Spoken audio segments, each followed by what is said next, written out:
मित्रों, आइए जानते हैं श्री कृष्ण ने एकलव्य का वध क्यों किया। मित्रों, एक बार द्रोणाचार्य जी अपने शिष्य और एक कुत्ते के साथ उसी वन में आए। उस समय एकलव्य धनु विद्या का अभ्यास कर रहे थे। कुत्ता एकलव्य को देखकर भौंकने लगा। कुत्ते के भौंकने से एकलव्य की साधना में बाधा पड़ रही थी, इसलिए उसने अपने बाणों से कुत्ते का मुंह बंद कर दिया।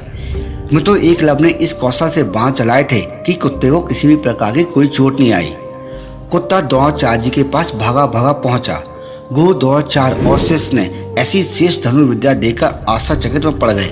वे उस महान धनुर्धर की खोज में लग गए। अचानक उन्हें एकलव्य दिखाई दिया और साथ ही अर्जुन को संसार का सबसे धनुर्धर बनाने का वचन भी याद आ गया। मित्रों, द्रोणाचार्य ने एकलव्य से पूछा, तुमने यह धनु विद्या किससे सीखी है? इस पर उसने द्रोणाचार्य की मिट्टी की बनी प्रतिमा की ओर इशारा किया। द्रोणाचार्य ने एकलव्य से गुरु दक्षिणा में एकलव्य के दाएं हाथ का अंगूठा मांग लिया। मित्रों, कुछ दिनों बाद एकलव्य ने साधना पूर्व कौशल से बिना अंगूठा के धनु विद्या में पुनः दक्षता प्राप्त कर ली।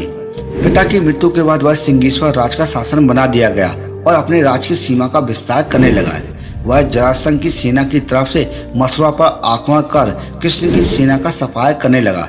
सेना में हाहाकार मचने के बाद श्री कृष्ण जी जब स्वयं उसे लड़ने पहुंचे तो सिर्फ 4 उंगलियों के सारे धनु बाण चलाते देखकर उन्हें अपनी आंखों पर विश्वास नहीं हुआ।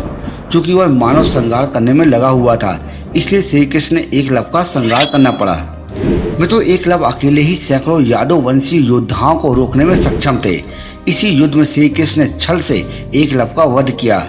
उसका पुत्र केतुमान महाभारत युद्ध में भीम के साथ मारा गया।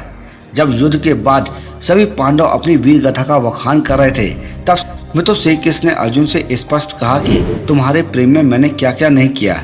तुम संसार के सबसे धनुर्धर कहलाए, इसके लिए मैं द्रोणाचार्य का वध करवाया, पराक्रमी कर्ण को कमजोर किया, न चाहते हुए भी तुम्हारी जानकारी के बिना भील पुत्र एकलव्य का वध किया।